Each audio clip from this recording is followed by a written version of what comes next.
Ajay দেবগনের cinema red one 2018 সালে দর্শকদের প্রচুর বিনোদন দিয়েছিল। সেই সময় এই সিনেমাটিকে বলিউডের অন্যতম সেরা ক্রাইম থ্রিলার বলা হয়েছে, আর প্রতিটি ভালো সিনেমা দর্শকরা বারবার দেখতে পছন্দ করে। একই সাথে তারা চায় এই ধরনের ভালো সিনেমাগুলো নতুন পার্টও তৈরি হোক। এই চাহিদার কথা মাথায় রেখে পরিচালক রাজকুমার গুপ্ত এবং অভিনেতা অজয় দেবগন রেড 2 সিনেমার ঘোষণা দেন। এরপর থেকেই দর্শকদের মধ্যে একটা উত্তেজনা তৈরি সৃষ্টি হয় এবং এখন সেই অপেক্ষার অবসান ঘটেছে, কারণ রেড 2 মুক্তি পেয়েছে আর আমরা নিয়ে এসেছি আপনার জন্য রেড 2 এর এক্সপ্লেনেশন। তাই চলুন ভিডিও শুরু করি। আর যদি ভিডিও ভালো লাগে তাহলে অবশ্যই ভিডিওটিতে লাইক করুন এবং চ্যানেলটি সাবস্ক্রাইব করে দিন, যাতে এইরকম নতুন ও ফ্রেশ কন্টেন্ট আপনি পেয়ে যেতে পারেন সবার আগে। সিনেমার শুরুতেই দেখা যায় অনেকগুলো সরকারি গাড়ি একটি শুনশান রাস্তা দিয়ে ভোরবেলা যাচ্ছিল। উদ্দেশ্য সেখানকার রাজার বাড়ি। আসলে এগুলি ইনকাম ট্যাক্স ডিপার্টমেন্টের গাড়ি, আর রাজার বাড়িতে যাচ্ছিল রেড মারার জন্য। প্রতিমধ্যে একটি গাড়ি অন্যদিকে চলে যেতে দেখা যায়। এদিকে রাজা জেনে যায় যে তার বাড়িতে রেড পড়তে চলেছে, এজন্য সে তার বাহিনীকে প্রস্তুত করে ফেলে। অফিসাররা বাড়িতে এসে পৌঁছলে রাজার বাহিনী শুরু করে ফাঁকা ফায়ার। এতে ভয় পেয়ে যায় সবাই। আর ওই দিক দিয়ে রাজার বাড়িতে থাকা কালো সম্পদগুলো ট্রাকে লোড করা হচ্ছিল। কাজ শেষ হলে গাড়িগুলো বের হয়ে যায় পিছনের গেট দিয়ে। তখনই এন্ট্রি নেয় রাজা শাহ আর সকল অফিসারদেরকে তার লোক দিয়ে ভয় দেখিয়ে তাড়িয়ে দেয়। দম দৌলত ভর্তি গাড়িগুলো যেতে থাকে শুনশান একটি রাস্তা দিয়ে। হঠাৎই ওরা খেয়াল করে সামনে একটা সরকারি গাড়ি দাঁড়িয়ে আছে। এন্ট্রি নেয় ইনকাম ট্যাক্স ডিপার্টমেন্টের ডেপুটি কমিশনার, তার নাম অমর পাটনায়ক। কিছুক্ষণের মধ্যে রাজার বাড়িতে যাওয়া বাকি অফিসারগুলিও চলে আসে আর রাজার সব কালো দ্বন্দ্বলত সিজ করে নেয়। তারপর সেখান থেকে সরাসরি চলে আসে ইনকাম ট্যাক্স অফিসে। এখানে রাজার সেক্রেটারি আসে পাটনায়কের কাছে আর বলে কিছু লেনদেন করে মামলা ফিক্স করা পসিবল কিনা। তখন সবাইকে অবাক করে দিয়ে পাটনায়ক একটা চিরকুট দেয়। সেখানে লেখা ছিল 2 কোটি। যদি রাজা সাহেব নগদ 2 কোটি টাকা পাটনায়ককে দেয় তাহলে কেবলমাত্র ডিল সব, আর না পারলে কোনো ডিল হবে না। এটা শুনে সেখান থেকে চলে যায় সেক্রেটারি। সিন কাট হয়ে 2 সপ্তাহ পরে চলে দেখা যায় রেড 1 এর ভিলেন তাওজিদ। তোমরা যদি রেড 1 দেখে থাকো তবে অবশ্যই তাকে চেনার কথা। ওই রেডে পাটনায়ক গিয়েছিল তাওজির বাড়িতে, তার টোটাল 420 কোটি টাকা উদ্ধার করে। সেই কেসে এখনো তাওজি জেলেই। তার বাড়িতে রেড পড়ার 7 বছর হয়ে গেছে, কিন্তু এখনো ছাড়া পায়নি তাও। এদিকে পাটনায়ক বাড়িতে চলে আসে, বউকে জানায় যে ঘুষ খাওয়ার অপরাধে আমার ট্রান্সফার হয়ে গেছে। কিন্তু তার বউ পাটনায়ককে মনে প্রাণে বিশ্বাস করত। এর নাম মালিনী পাটনায়ক। তাদের সুন্দর একটা ফুটফুটে মেয়েও আছে। তারপর 3 জন বেরিয়ে পড়ে উদ্দেশ্য ভোজ নামের একটি জায়গা। সেখানেই ট্রান্সফার হয়েছে পাটনায়ক। এখানকার হোম মিনিস্টার দাদা মনোহর ভাই, তাকে জনগণ একদম ভগবানের মতো বিশ্বাস করে। দাদাভাই তার মাকে অনেক বেশি ভালোবাসতো, আর প্রতিদিনই দাদাভাই এর সকাল শুরু হতো মায়ের পা ধুয়ে দেওয়ার মাধ্যমে। দাদাভাই মায়ের নামে একটা ফাউন্ডেশন চালাতো। এটার মূল উদ্দেশ্য ছিল অসহায় মানুষদেরকে সাহায্য সহযোগিতা করা। তারপরই ভোজে এসে যায় পাটনায়ক। পরদিন চলে আসে ভোজে থাকা ইনকাম ট্যাক্স অফিসে এসেই কাজে লেগে পড়ে পাটনায়ক। এটা দেখে সবাই তো অবাক হয়ে যায়। প্রথম দিনে কেউ এত কাজ করে, আর অফিসটা চালু হওয়ার আগেই চলে এসেছে পাটনায়ক। তারপর অফিসে সবাই এসে উপস্থিত হলে নিজের পরিচয় দেয় পাটনায়ক। সেখানে একটা মেয়ে অফিসার পাটনায়কের অনেক বড় ফ্যান। তার সব রেডে তথ্যগুলো কাট আউট করে সযত্নে রেখে দিয়েছিল। এর নাম গীতা দেবী। তারপর সবাই কাজে লেগে পড়ে। সেখানে একজন তো বলেছিল যে এবার তো পাটনায়ক স্যার ঘুষ খাওয়ার অপরাধে ট্রান্সফার হয়েছে। এটা শুনেও না শোনার ভান করে পাটনায়ক। কেটে যায় 2 দিন। বাড়িতে আসতে তার মেয়ে জিদ করে কোথাও ঘুরতে যাওয়ার জন্য। তখন পরিবার সহ পাটনায়ক চলে আসে দাদাভাইয়ের ফাউন্ডেশন। প্রায় 100 একর জায়গার উপর নির্মিত দাদাভাইয়ের এই ফাউন্ডেশন। সেখানে এসে পরিচয় হয় দাদাভাইয়ের সাথে। উনি খুব সুন্দর, ভদ্র, নর্মভাবে কথা বলছিল এদের সঙ্গে। তারপর ওদেরকে ঘুরিয়ে দেখাতে চায় পুরো জায়গাটা। ঘোরাঘুরি করার সময় পাটনায়ক দাদাভাই সম্পর্কে খোঁজ খবর নিতে শুরু করে। জানতে পারে দাদাভাই আগে জুতার দোকানদার ছিল, দোকানটা খুব একটা ভালো চলতো না। এরপর দাদাভাই অসহায় মানুষদেরকে অনেক সাহায্য সহযোগিতা করত, তাদের সবসময় খাবার খাওয়াতো। এমন করতে করতে দোকানটা একসময় বন্ধ হয়ে যায়। তবু ভালো কাজ চালিয়ে যাচ্ছিল দাদাভাই। এক পর্যায়ে তার সমস্ত ধন দৌলত ফুরিয়ে যায়। একটা টাকাও আর দাদাভাইয়ের কাছে থাকে না। তখনই গ্রামের সবাই দাদাভাইকে ধরে নির্বাচন করার জন্য তাকে এমপি হিসেবে দেখতে চায় সবাই। এজন্য সিএম এর কাছে টিকিট নেওয়ার জন্য চলে যায় দাদাভাই। তবে সেখানে থাকা সবাই মজা করতে থাকে দাদাভাইয়ের সাথে। এক পর্যায়ে সিএম দাদাভাইয়ের নিজের জুতা নিজের মাথা তুলে অপমান করে তাড়িয়ে দেয়।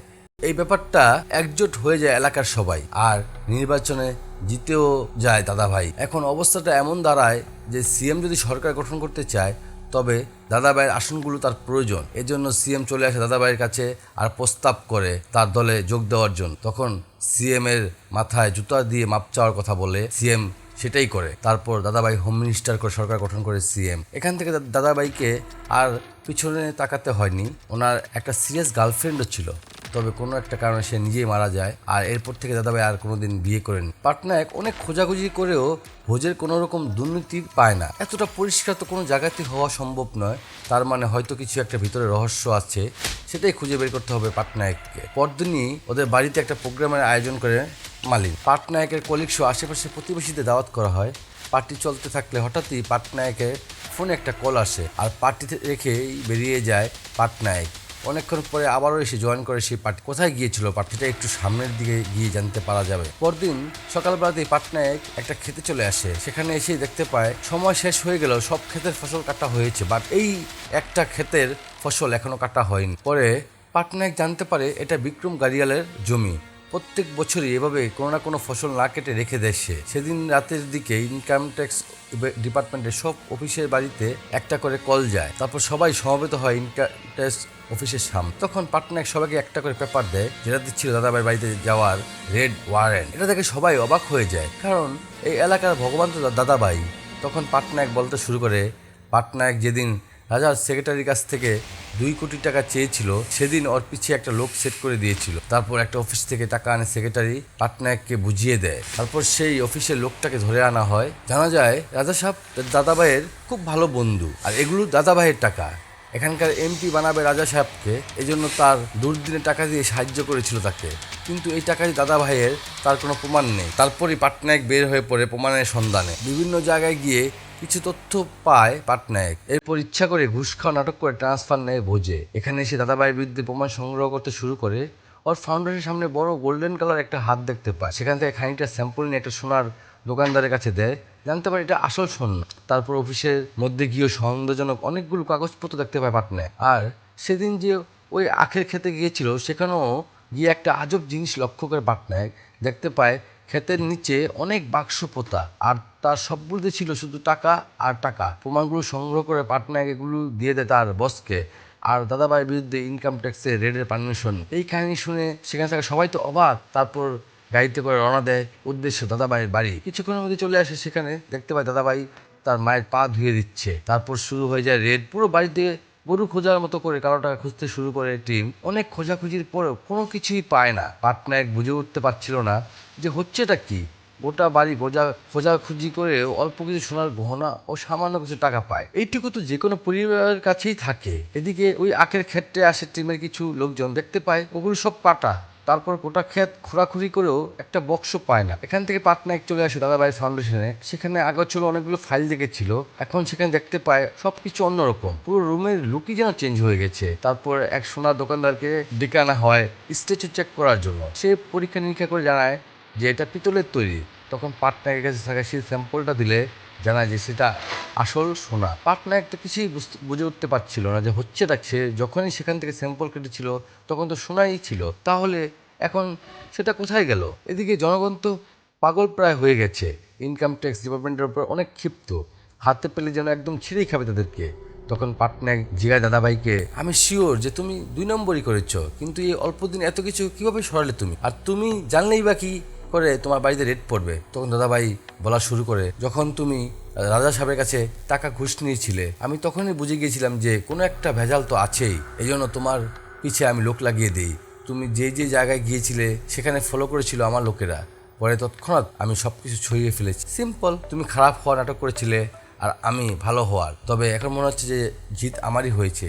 তুমি যে জিনিসগুলো খুঁজেছিলে সেটা বাদেও আরো একটা জিনিস আছে, তোমার চোখের সামনেই আছে, কিন্তু তুমি দেখতে পাচ্ছ না। এমনকি তুমি সেটা খোঁজার চেষ্টাও করছো না। তারপর সেখান থেকে খালি হাতে ফিরতে হয় পাটনায়ককে। এটা তার 75তম রেড ছিল। এর আগে 74টা রেডি ছিল সাকসেসফুল। তবে এই একটা ফেল করে পাটনায়ককে সাসপেন্ড করা হয়। এটাতে সে অনেক চিন্তায় পড়ে যায়, কি আমার চোখের সামনে আছে কিন্তু আমি খুঁজে পাচ্ছি না। অনেক চিন্তা ভাবনা খোঁজাখুঁজি করে বুঝতে পারে যে এটা জমি। আসলে দাদাভাইয়ের হাজার হাজার বিঘা জমি কিনে রেখেছিল এর নামে ওর নামে। পাটনায়ক একটা নোট খুঁজে পায় তার পকেটে। আসলে ওই দিন ভিড়ের মধ্যে একটা বৃদ্ধ লোক এটা পাটনায়কের পকেটে ঢুকিয়ে দিয়েছিল। সেখানে লেখা ছিল নেহার নাম। আসলে নেহা ছিল দাদাভাইয়ের গার্লফ্রেন্ড, কিন্তু কোনো একটা কারণে সে নিজেই মারা যায়। আর সে কেন মারা গিয়েছিল এই ব্যাপারটা খোঁজ নেওয়ার জন্য পাটনায়ক এক বন্ধুকে কল দিয়ে দেখা করে। তখন বন্ধু জানায় যে সে নিজে মারা যায়নি, তাকে মারা হয়েছিল। ওই কেসটা আমাদের একটা অফিসার তদন্ত করার সময় নেহার লেখা একটা নোটও পেয়েছিল। সেখানে দাদাভাইয়ের নাম থাকায় হঠাৎ করে কেসের ফাইল থেকে ওই নোটটা গায়েব হয়ে যায়। সেখানে আসলে কি ঘটেছিল কেউই জানে না। তখন পাটনায়ক কোথেকে আরও কিছু ডিটেলস চাইলেও দিতে পারে না। সে সাথে অন্য একটা বন্ধুর নাম বলে, আর বলে তার কাছে থেকে হয়তো বা তুমি দাদাভাইয়ের বিরুদ্ধে কিছু তথ্য পেয়ে যেতে পারো। তখন পাটনায়ক ওই বন্ধুকে কল দেয় আর দাদাভাই সম্পর্কে জানতে চায়। তার পরপরই সে দেখা করতে আসে পাটনায়কের সাথে আর একটা খামে করে কিছু তথ্য দেয়, কিন্তু তার চেহারাটা দেখানো হয় না। সেই খামটা খুলে পাটনায়ক মেয়েদের সম্পর্কে জানতে পারে।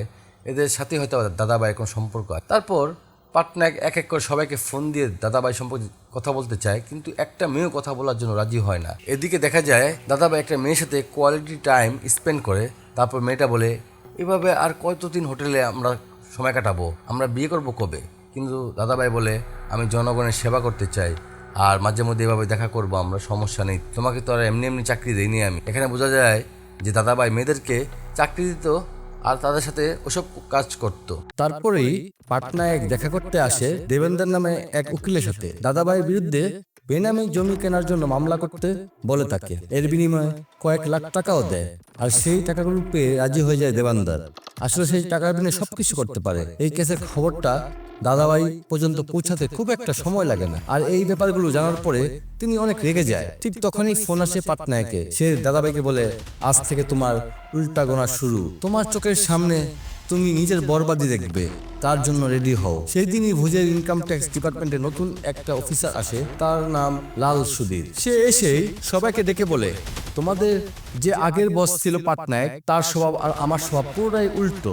আমাদের হাতে পাওয়ার আছে, তো এটাই সুযোগ যে কিছু টাকা কামিয়ে নেওয়ার। আমরা রেড মারার আগে জানিয়ে দেব, এতে করে পার্টিও খুশি আর ডিপার্টমেন্টও খুশি। তারপর পরই লালন চলে আসে দাদাভাইয়ের বাড়িতে আর অনেক মিষ্টি মিষ্টি কথা বলতে থাকে। তাকে দেখেই এরা বুঝে যায় এ তো এক নম্বরে ঘুষখোর অফিসার। আসলে লালন ছিল তেল দেওয়ার ওস্তাদ। এদিকে দেবেন্দ্রের সাথে দেখা করতে আসে দাদাভাই একটা খাস লোক, এর নাম বিনয়। সে এসেই দেবেন্দ্রকে অফার করে, কত টাকা হলে দাদাভাইয়ের বিরুদ্ধে করা মামলাটা তুমি উঠিয়ে নিবে? তখন দেবেন্দ্র যত টাকা চায় এতে অবাক হয়ে যায় বিনয়, আর এসে দাদাভাইকে সবকিছু খুলে বলে উকিল নাকি 2 কোটি টাকা হলে কেসটা উঠাবে।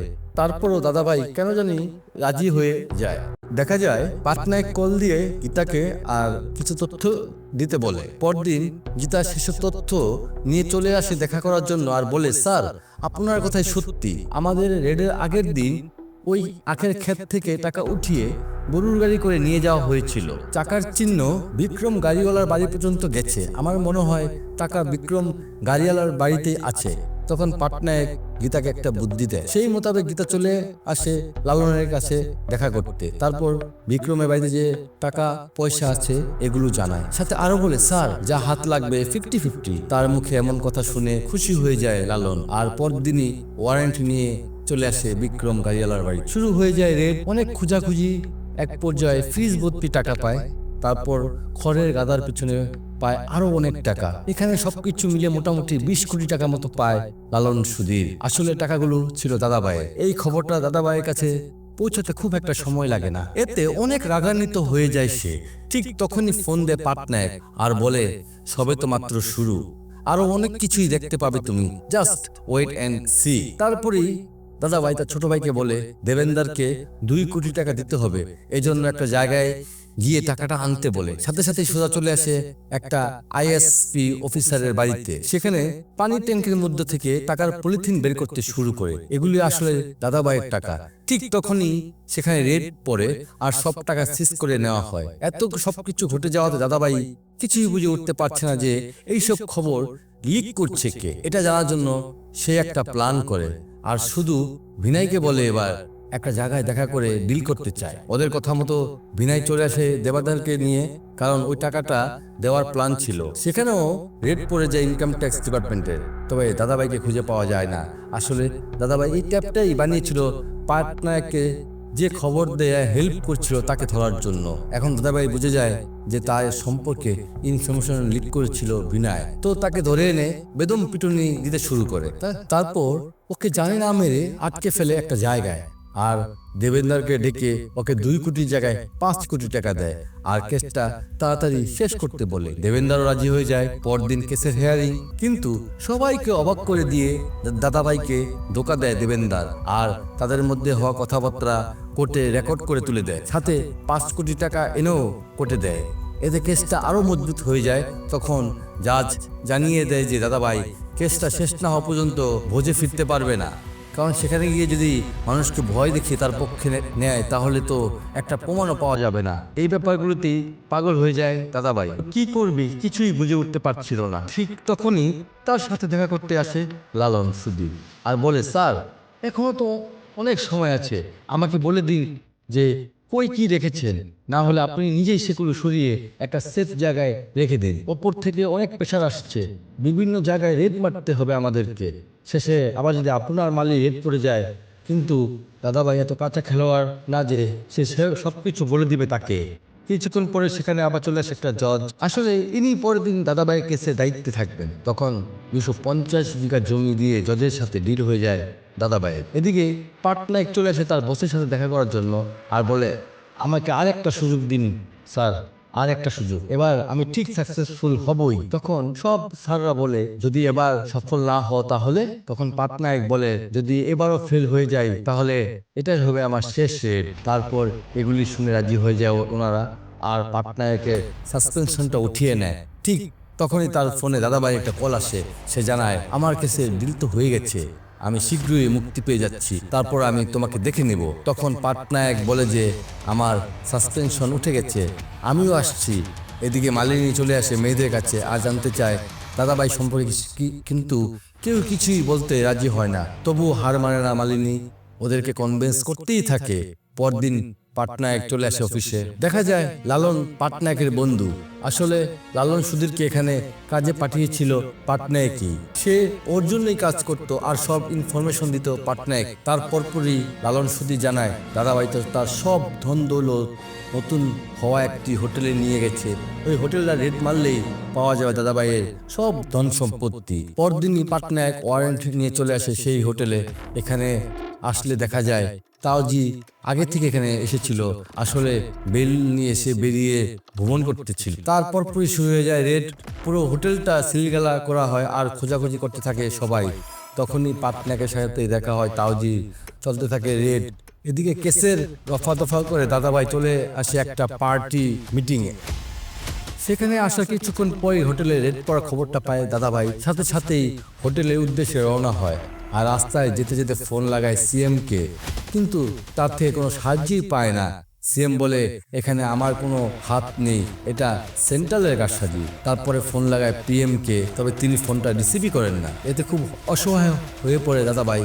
এদিকে হোটেলের ভিতরে চলছে রেড, আর তখন বাইরে হাজারো মানুষের ঢল। বারবার দাদাভাইকে অপমান করার জন্য এবার এরা ইনকাম ট্যাক্স ডিপার্টমেন্টকে উচিত শিক্ষা দিতে এসেছে। হোটেলের ভিতর রেড করার সময় একটা রুমে গিয়ে অনেকগুলো টাকা উদ্ধার করে। পরে খেয়াল করে দেখতে পায় এই ফ্লোরে যতগুলো পানির ট্যাপ আছে সবগুলি সোনার দিয়ে বানানো। সেগুলো খুলে একটা জায়গায় আনা হয়।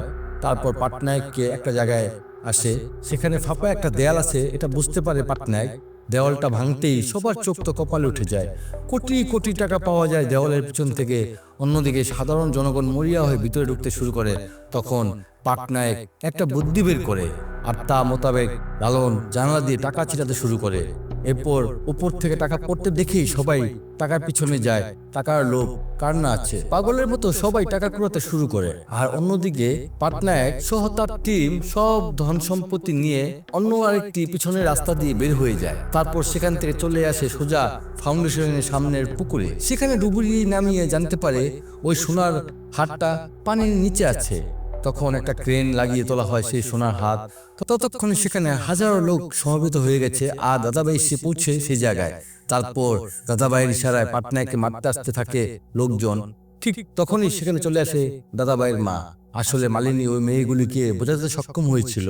তারপর ওদের সাথে নিয়ে আসে দাদাভাইয়ের মার কাছে আর সবকিছু খুলে বলে যে দাদাভাই তাদের শরীর নিয়ে কি রকম জঘন্য খেলা খেলেছে। দাদাভাই মা যেন কিছুতেই বিশ্বাস করতে পারছিল না ওদের কথা। এখানে দাদাভাইয়ের মা এসে সবাইকে সত্যটা খুলে বলে আর নিজের জুতা নিজের মাথায় নিয়ে সবার থেকে ক্ষমা চায়। এটা দেখে দাদাভাই দৌড়ে আসে আর মায়ের কাছে অনেক মাপ চাইতে থাকে, কিন্তু দাদাভাইয়ের মা কিছু না বলেই সেখান থেকে চলে যায়।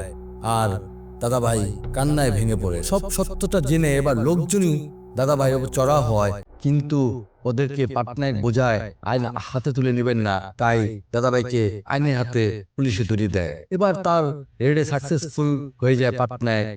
পরের দিন সে চলে আসে সে বৃদ্ধের সাথে দেখা করে ধন্যবাদ দেওয়ার জন্য। তিনি পাটনায়কের পকেটে চিরকুটটা দিয়েছিল, আর এই জন্যই দাদাভাইকে ধরতে সক্ষম হয়েছিল পাটনায়ক। জানা যায় ইনি মৃত্যু নেহা রাঠোরের দাদা। এদিকে দেখা যায় জেলে পাঠানো হয় দাদাভাইকে, আর দাদাভাইয়ের সেম রুমে থাকে তাওজি। তখন তাওজি বলে, চলে তো এসেছো, এখন এখান থেকে বেরোবার প্ল্যান কি? এটা বলে হাত বাড়িয়ে দেয় দাদাভাইয়ের দিকে। আর তখন তার দিকে অবাক চোখে চেয়ে থাকে দাদাভাই। আর এর মাধ্যমে সিনেমাটা এখানেই শেষ হয়ে যায়। বন্ধুরা, এই গল্পের পরিচালক রাজকুমার গুপ্তার জন্য প্লাস পয়েন্ট ছিল যে দর্শক আগে থেকেই অমর পাটনায়কের চরিত্র ও তার দুর্ধর্ষ অভিযানের সঙ্গে পরিচিত, আর এই কারণে দর্শক সহজেই এই চরিত্রের সঙ্গে সংযোগ স্থাপন করতে পারে। তবে ছবির প্রথমার্ধে পরিচালক একটু বেশি সময় নিয়ে গল্পের পটভূমি তৈরি করেছিল, যার ফলে শুরুতে কিছুটা ধীরগতি লাগে, কিন্তু ইন্টারভালের পরে যখন দ্বিতীয় অর্ধ শুরু হয় তখন গল্প হয়ে ওঠে উত্তেজনাপূর্ণ, থ্রিলিং এবং ভীষণভাবে এনগেজিং। অজয় দেবগন ও রিতেশ দেশমুখ একে অপরের বিরুদ্ধে যেন দাবার পরে রং বেরঙের চাল থাকে। চাল আর পাল্টা চালের এক অসাধারণ খেলায় 1980 এর দশকের আবহ সৃষ্টি করতে পরিচালক সফল হয়েছেন। তখন মোবাইল ফোন ছিল না, ল্যান্ডলাইন ছিল একমাত্র ভরসা, এবং ছাপা মারার জন্য ব্যবহার করা হয়েছে সেই পুরনো নেম প্লেট যেখানে অ্যাম্বাসেডর গাড়ি সারি সারি দেখতে পাওয়া যায়। অমিত ত্রিবেদী ব্যাকগ্রাউন্ড স্কোর গল্পের থিল বজায় রাখে, কিন্তু গানের দিক থেকে এবার সেরকম জাদু সৃষ্টি হয় নাই। অময় পাটনায়কের পুলিশ অফিসার চরিত্রে অজয় দেবগনের সানগ্লাস, বডি ল্যাঙ্গুয়েজ আর দারুণ কমিক টাইমিং সব মিলিয়ে তিনি ছিলেন দুর্দান্ত। আর রিতেশ দেশমুখ আগেও নেগেটিভ চরিত্রে নিজেকে প্রমাণ করেছেন, এবারও তার অভিনয় অসাধারণ। ফিল্মে ক্লাইম্যাক্সে যখন চলো পয়সা গান বাজে তখন আপনিও নিজেও নাচতে বাধ্য হবেন।